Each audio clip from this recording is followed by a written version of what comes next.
அடியேனுக்கு தேவரீர் காண்பித்த எல்லா தயவுக்கும் எல்லா சத்தியத்துக்கும் நான் எவ்வளவேனும் பாத்திரன் அல்ல. நான் கோலும் கையுமாய் இந்த யோர்தானை கடந்து போனேன், இப்பொழுது இவ்விரண்டு பரிவாரங்களையும் உடையவனானேன். அல்லேலூயா. கோலும் கையுமாய் போன ஒருத்தனை கர்த்தர் இரண்டு பரிவாரங்களை உடைய ஒரு ஆசீர்வாதமான எஜமானாக மாற்றினார். வாக்குத்தத்தம் பண்ணின தேவன் அவர் உண்மையுள்ளவர், வாக்கு மாறாதவர். அவர் கோடா கோடியாய் பெருக பண்ணுகிற தேவன்.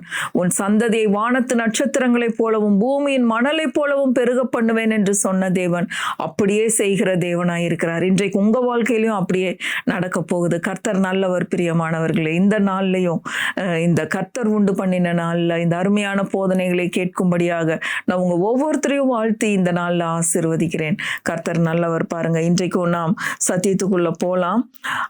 ஆதியாகமம் 32வது அதிகாரம், ஆதியாகமம் 32:10-11 வாசிக்கிறேன்.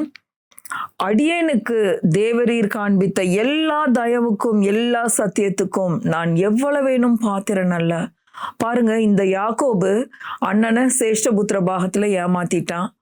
அடுத்தது அப்பாவோட ஆசீர்வாதங்கள் எல்லாத்தையும் வாங்கிக்கிட்டான். பாருங்க, இதெல்லாம் ஆசீர்வாதங்களையும் வாங்கி கொண்டு மாமா வீட்டுக்கு போய் அங்க 20 வருஷம் மாமாக்கு சேவகம் பண்ணி 2 மனைவிகளுக்காக 20 வருஷம் அங்க வேலை பார்க்கறான். இங்க அண்ணனை ஏமாத்திட்டு ஓடுனா அங்க போய் 20 வருஷம் மாமா கிட்ட ஏமாந்தான். மனைவிகளுக்காக 20 வருஷம் அங்க வேலை பார்க்கறான். பாருங்க, அவனுக்கு வாழ்க்கையில ஒரு நிம்மதி இல்லை. அண்ணனை குறித்த ஒரு பயம். எப்படி இருந்தாலும் அண்ணன் ஒரு நாள் நம்மளை கொன்னு போடுவான். இனி நம்ம அண்ணனோட சமாதானம் ஆயிக்கணும்னு முடிவு பண்ணிட்டான். உள்ளத்துக்குள்ள ஒரு டிரான்ஸ்ஃபர்மேஷன். நான் என்னுடைய அண்ணனோட இன்றைக்கு நான் சமாதானம் ஆக போறேன் அப்படிங்கிற ஒரு முடிவு பண்ணிட்டு அன்றைக்கு பாருங்க ஊரை விட்டு காலி பண்ணி மாமாவோட ஊர்ல இருந்து கிளம்பி போறான். கிளம்பி போகிற வழியில இன்றைக்கு நான் இந்த கர்த்தரை சந்தித்தாக வேண்டும். ஒரு என்கவுண்டர் வித் காட், ஆண்டவரோடு கூட ஒரு சந்திப்பு இன்றைக்கு வேணும் அப்படின்னு சொல்லி அன்றைக்கு கர்த்தரை மீட் பண்றான். பாருங்க, அதை தான் இன்றைக்கு நாம் கற்றுக்கொள்ள போறோம். பாருங்க, ஆதியாகமம் 32வது அதிகாரத்துல பாருங்க 11வது வசனம் வாசிக்கிறேன்.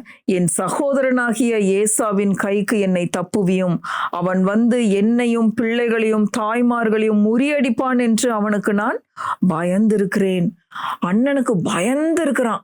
மனைவிமார்களை கொண்டு போடுவான், பிள்ளைகளை கொண்டு போடுவான், முறியடிச்சிருவான் அப்படின்னு சொல்லி ஒரு விதமான பயம். பிரியமானவர்களை, இன்றைக்கு நீங்க உங்களுடைய உறவுகளுக்காக, உங்க அண்ணன் தம்பிகளுக்காக, நீங்க யாருக்காவது செட்டில் பண்ண வேண்டிய காரியங்களுக்காக பயந்து கொண்டு ஒளிந்து கொண்டு வாழ்ந்து கொண்டிருக்கீங்களா? கர்த்தர் அதற்காக தான் இந்த சத்தியத்தை அனுப்பி இருக்கிறார்.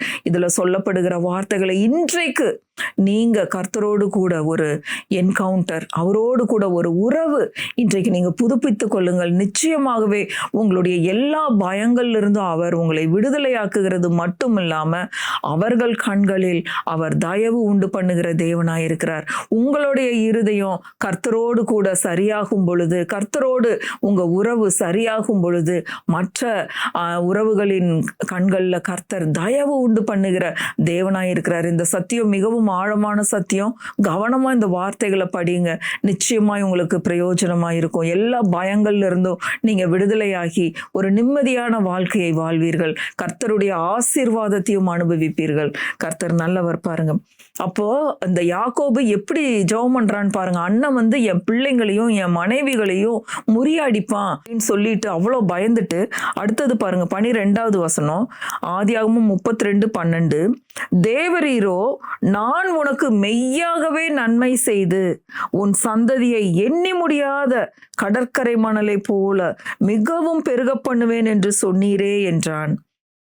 இப்படி நீங்க வாக்கு பண்ணியிருக்கீங்க ஆண்டவரே, உன் சந்ததிய கடற்கரை மணலை போல வானத்து நட்சத்திரங்களை போல நீங்க பெருக பண்ணுவேன்னு சொல்லியிருக்கீங்க ஆண்டவரே, நீங்க நிச்சயமாய் செய்வீங்க அப்படின்னு சொல்றான். அடுத்தது 13வது வசனம், அன்று ராத்திரி அவன் அங்கே தங்கி தன் கைக்கு உதவினவைகளிலே தன் சகோதரனாகிய ஏசாவுக்கு வெகுமானமாக அநேக பாருங்க வெள்ளாடு, 20 வெள்ளாட்டு கடாக்கள், இன்னும் 200 செம்மறி ஆடுகள், இப்படின்னு அண்ணனுக்கு தேவையானதெல்லாம் ஒரு பரிவாரத்தை அவ்வளோ எடுத்து அண்ணனுக்கு செட்டில் பண்ண வேண்டியதெல்லாம் எடுத்து வச்சு முன்னாடி அனுப்புறான்.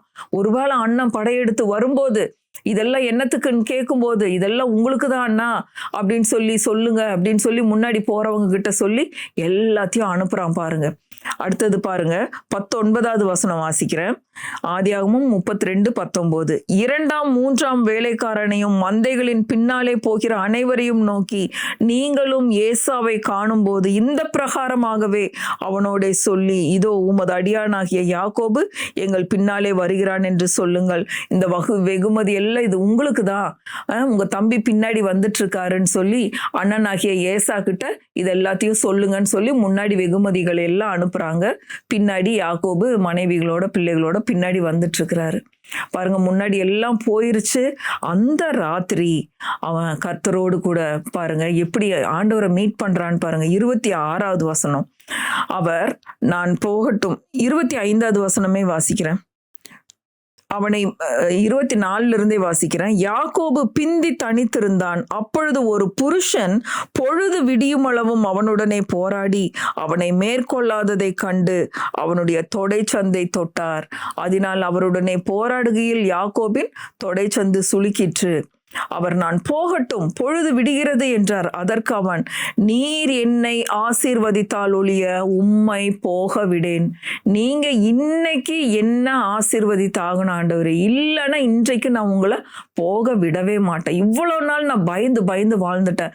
அண்ணனுக்கு பயந்து வாழ்ந்து அண்ணனை ஏமாத்தி சேஷ்டபுத்திர பாகத்தை வாங்கியாச்சு.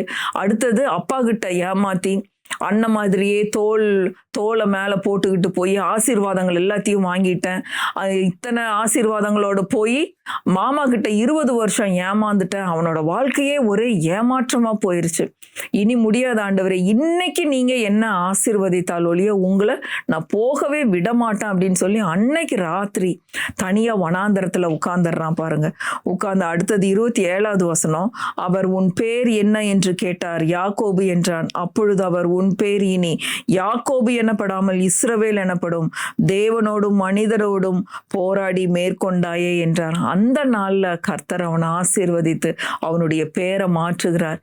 இனிமேல் நீ யாக்கோபு எனப்படாம இனி நீ இஸ்ரவேல் என்று அழைக்கப்படுவாய். பாருங்க, 29 வாசிக்கிறேன். அப்பொழுது யாக்கோபு உம்முடைய நாமத்தை எனக்கு அறிவிக்க வேண்டும் என்று கேட்டான். அதற்கு அவர், நீ என் நாமத்தை கேட்பானேன் என்று சொல்லி அங்கே அவனை ஆசீர்வதித்தார். ஹல்லேலூயா. அந்த வார்த்தையை அண்டர்லைன் பண்ணிக்கோங்க. அங்கே அவனை ஆசீர்வதித்தார். இன்றைக்கு நீங்க என்ன ஆசீர்வதித்தால் ஒழிய உங்களை போக விட மாட்டேன் அப்படின்னு பிடிவாதமா உட்கார்ந்தான் பாருங்க. அந்த இரவுல கர்த்தர் அவனை தொட்டு அவனை ஆசீர்வதிக்கிறார். அவன் மனம் மாறணும். அண்ணன்கிட்ட இவ்வளோ வருஷம் ஏமாத்தி ஒளிஞ்சு வாழ்ந்தது எனக்கு போதும், இந்த வாழ்க்கை இனி வேண்டாம், நான் சம்பாரிச்சது எல்லாத்தையும் ஒரு பாகத்தை நான் அண்ணனுக்கு கொடுத்துட்றேன், ஆடு மாடு கோழி குதிரைகள் என்னெல்லாம் சம்பாரிச்சானோ எல்லாத்தையும் நான் அவனுக்கு கொடுத்துட்றேன் அப்படின்னு சொல்லி முடிவு பண்ணி வரும்பொழுது கர்த்தர் எப்படி தயவு உண்டு பண்ணுகிற தேவனாய் இருக்கிறாருன்னு பாருங்க. ஒரு மனமாற்றம் என்னத்தை கொண்டு வந்தது? ஆண்டவரோடு இன்னைக்கு நான் ஒரு உறவு வைத்து கொள்ள போறேன் அப்படின்னு ஆண்டவரோடு ஒரு நேரடி சந்திப்பு பாருங்க. அந்த சந்திப்புல கர்த்தர் சொல்றாரு, இன்னைக்கு நான் உன்னை ஆசீர்வதிக்கிறேன். அங்கே அவனை ஆசீர்வதித்தார். எவ்வளவு ஒரு அற்புதமான அனுபவம் பாருங்களேன். 30வது வசனம், அப்பொழுது யாக்கோபு, நான் தேவனை முகமுகமாய் கண்டேன், உயிர் தப்பி பிழைத்தேன் என்று சொல்லி அந்த ஸ்தலத்துக்கு பெனியேல் என்று பெயரிட்டான். பாருங்க, பெனியேல் அப்படிங்கிற இடத்துல கர்த்தர் இந்த யாக்கோபை சந்தித்த அந்த இடத்துக்கு பெனியேல்னே பேர் வச்சுட்டாங்க பாருங்க.